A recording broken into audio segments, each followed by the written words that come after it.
नमस्कार मित्रांनो, जसं की आता महाराष्ट्राच्या निवडणुका संपलेल्या आहेत, नवीन गव्हर्नमेंट बनलेलं आहे आणि एम-ए-पी-एस पोर्टलचे क्लेम सेटलमेंटचे जे काम थांबलेलं होतं, तर त्या कामाला आता स्पीड येणार आहे. कामं लवकर-लवकर होतील आणि ज्या-ज्या मुलांचे क्लेम एम-ए-पी-एस मार्फत अडवून ठेवलेले आहेत किंवा अप्रूव्ह झालेले नाही आहेत किंवा त्यांचं पेमेंट थांबलेलं आहे, त्याला पण आता गती येणार आहे. कारण की जे कर्मचारी निवडणूक ड्युटीमध्ये लागलेले होते, ते सर्व आता रिलीज झालेले आहेत.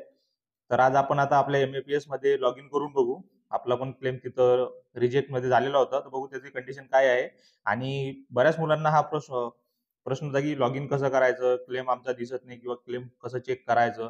त्यामध्ये काही प्रॉब्लेम असेल तर ते कसं सॉल्व्ह करायचं? तर ते सर्व आज आपण इथं बघणार आहे व्हिडिओमध्ये. तर चला आपण व्हिडिओला सुरुवात करूया. सर्वात आधी आपल्याला एम-ए-पी-एसच्या वेबसाईटवरती जायचंय.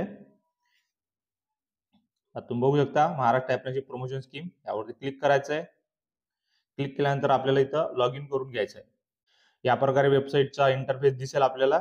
यामध्ये बरेचसे बदल झालेले आहेत आणि तुम्ही इथं बघू शकता की स्टुडंट रजिस्ट्रेशन तर 59,000 विद्यार्थ्यांनी इथं रजिस्ट्रेशन केलेलं आहे, ज्यांची अप्रेंटिसशिप झालेली आहे. त्यानंतर इस्टॅब्लिशमेंट किती झाले तर 29,000 इस्टॅब्लिशमेंटनी इथं रजिस्ट्रेशन केलेलं आहे. हा आकडा आधी कमी होता, आता बऱ्याच प्रमाणात वाढलेला आहे. आणि क्लेम सेटलमेंट किती झाले तर 61,964 म्हणजे हा आकडा खूप वाढत आहे आणि दिवसेंदिवस हा वाढणारच आहे. एवढ्या मुलांची क्लेम सेटलमेंट ऑलरेडी झालेल्या आहेत ऑनलाईन मार्फत आणि ऑफलाईन मध्ये जे झालेले आहेत ते वेगळेच आहेत. तर त्यामुळे सर्वांचे क्लेम इथं सेटल होत आहेत.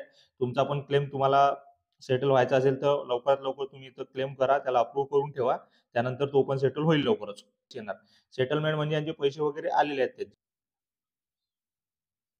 पण झालेली आहे. सर्वात आधी आपल्याला इथं जर तुम्ही पहिल्यांदा इथं लॉग इन करत असाल तर अप्रेंटिसशिप रजिस्ट्रेशन नंबर तुम्हाला टाकायचा आहे. त्यानंतर इथं हा एक नंबर टाकल्यानंतर तुमचा कॉन्ट्रॅक्ट रजिस्ट्रेशन नंबर, फुल नेम, इस्टॅब्लिशमेंट नेम हे सगळं ऑटो फिल होतं इथं. ते तुम्हाला काहीच टाकायचं नाहीये. त्यानंतर तुमचं प्रिस्क्राईब्ड स्टायपेंड म्हणजे तुम्हाला तिथं अप्रेंटिसशिप करत असताना तुम्हाला किती स्टायपेंड मिळालं ते इथं टाकायचं आहे. त्यानंतर तुमचा ईमेल आयडी इथं टाकायचा आहे. त्यानंतर तुमचा मोबाईल नंबर इथं टाकायचा आहे आणि हे ॲक्युरेट टाकायचं आहे. कारण हे एकदा टाकल्यानंतर तुम्ही याला चेंज करू शकत नाही. त्यानंतर तुम्हाला एक ओ-टी-पी येईल. त्यानंतर खाली तुम्हाला एक पासवर्ड सेट करायचा आहे आणि तुमचं एम-ए-पी-एसची वेबसाईटवरती रजिस्ट्रेशन होऊन जाईल. तर तुम्हाला एक युजर आयडी भेटेल म्हणजे तुमचा अप्रेंटिसशिप नंबर आणि इथं जो पासवर्ड तुम्ही सेट कराल तो तुमचा पासवर्ड होईल. त्यानंतर तुम्हाला फक्त हे गो टू लॉगिन इथं जाऊन लॉगिन करायचं आहे. तर आपल्याकडे युजर आयडी पासवर्ड आहे, त्यामुळे आपण डायरेक्ट इथं लॉगिन करू आणि पुढच्या प्रोसेसला सुरुवात करू. तर आपण इथं आता युजर आयडी आणि पासवर्ड टाकलेला आहे. आता आपण इथं लॉगिन करू. अशा प्रकारे आपलं लॉगिन इथं झालेलं आहे. आपलं इथं लॉगिन झालेलं आहे आणि तुम्ही इथं बघू शकता की हा आपला क्लेम नंबर आहे.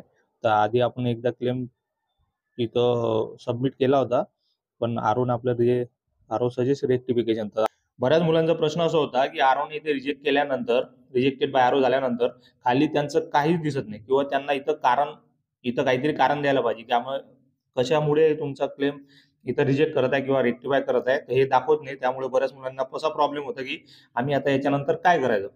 तर सेम आपल्यासोबत झालेलं आहे. आपल्याला पण इथं कारण दिलेलं नाहीये. तर अशा कंडिशन मध्ये आपण काय करू शकतो तेच आपण आज बघणार आहे.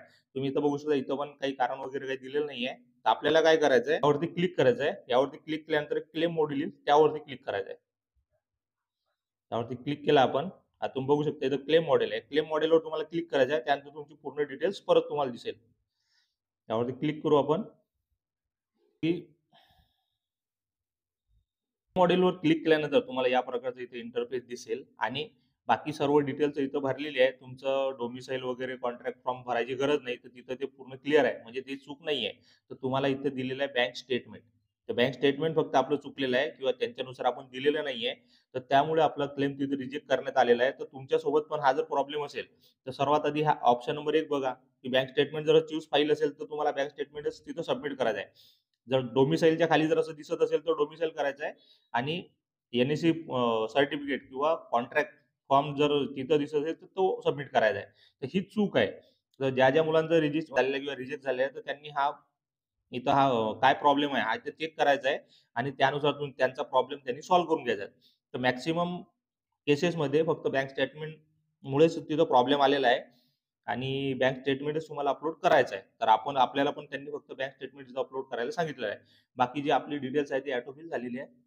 तर चला आपण याला खाली जाऊन बघू आणि त्यानंतर जसं आपण खाली जाऊ तर इथं 2 ऑप्शन येतात. एक तर आपल्याला इयरली येतो, एक तर मंथली येतो. तर इयरली क्लेम कोणी सबमिट करायचा आहे की ज्यांनी या अगोदर कधीच क्लेम सबमिट केलेला नाही किंवा ज्यांना काहीही पैसे मिळालेले नाहीत, तर त्या लोकांनी इथं yearly type of claim submit करायचा आहे. भलेही आर-ओ ऑफिसवाले तुम्हाला सांगत असतील, की तुमचं 1-2 महिन्याचं स्टायपेंड इथं कमी आलेलं आहे. त्यामुळे तुम्ही मंथली क्लेम सबमिट करा. पण आपलं सोबत पण सेम मॅटर झालेलं आहे. 2 महिन्याचं जे आपल्याला स्टायपेंड भेटलेलं आहे, ते आपल्याला कमी भेटलेलं आहे. म्हणजे 6,600 पेक्षा कमी आहे. तर त्यांनी आपल्याला सांगितलं मंथली क्लेम सबमिट करा. पण इथं मंथली क्लेम सबमिट होत नाही. काही मुलांचाच होत आहे, बाकीच्या मुलांचा होत नाही. तर आर-ओ वाले आपल्याला सांगत असतील, तरी आपण काय करायचं, ही सेम पद्धत मोबाईल आर-ओ वाल्यांच्या समोर घेऊन जायचं. त्यांच्या समोर ही प्रोसेस करून दाखवायची. त्यांना सांगायचं, की आमचा मंथली क्लेम इथं सेटल होत नाही किंवा इथं सबमिट होत नाही. कारण इथं आपण मंथली क्लेम सेटल करायला गेलो, तर तिथं एरर येते, की तुमचा जो क्लेम आहे हा इयरली टाइपमध्ये आहे. त्यामुळे तुम्ही मंथली क्लेम सबमिट करू शकत नाही. तर हा सेम प्रॉब्लेम येणार आहे. तर मंथली क्लेम कोण सबमिट करू शकतं? की ज्यांचा 2, 4, 6 महिन्याचाच क्लेम बाकी आहे किंवा ज्यांची अप्रेंटिसशिपच 6 महिन्याची आहे किंवा त्यांना आधी काही पैसे मिळालेले आहेत. 1-2 महिन्याचे जे असतील पैसे मिळाले. त्यामुळे त्या लोकांनी इथं मंथली क्लेम सबमिट करायचा आहे उरलेल्या महिन्याचा. त्यांचाच मंथली क्लेम इथं सबमिट होणार आहे. आपला इथं मंथली क्लेम सबमिट होणार नाही. आणि मंथली क्लेम जर ज्यांनी सिलेक्ट करायचा असेल, त्यांनी मंथली क्लेमवर क्लिक करायचं. त्यानंतर तुम्हाला ज्या महिन्यात किती स्टायपेंड मिळालं आहे, 2,000, 4,000, 5,000 जे काही मिळाले ते इथं टाकायचं आहे. त्यानुसार ही जी अमाउंट आहे ही चेंज होईल. आता ही ₹3,500 जी अमाउंट आहे, तर इथं आपलं 6,600 पेक्षा जास्त स्टायपेंड असलं तरच एवढे ₹3,500 मिळणार आहेत. आता इथं जर आपण 5,000 टाकलं तर ही अमाउंट चेंज होऊन जाईल. तर हे तुम्ही लक्षात घ्यायचं आहे. आणि त्यानंतर तुम्हाला इथे दिसेल, की तुम्हाला किती पे करू शकतात गव्हर्नमेंट फील होऊन जाईल. तर तुम्हाला हे लक्षात ठेवायचं आहे. तुम्ही इयरली टाइपमध्येच तुमचा क्लेम सबमिट करायचा आहे. मंथली टाइपमध्ये करायला गेलं तर ते होणारच नाही. कारण आपला आपण एक पहिल्यांदा इथं क्लेम सबमिट करायचं त्यामुळे ते होणार नाही. तर तुम्हाला इयरली टाइपच सिलेक्ट करायचं आहे. आर-ओ ऑफिसवाले ऐकत नसतील तर त्यांच्या समोर जाऊन आपल्याला हे सबमिट करून त्यांना दाखवायचं आहे. त्यानंतर ते समजून घेतील. तर आता आपण पूर्ण हे प्रोसेस करून बघू.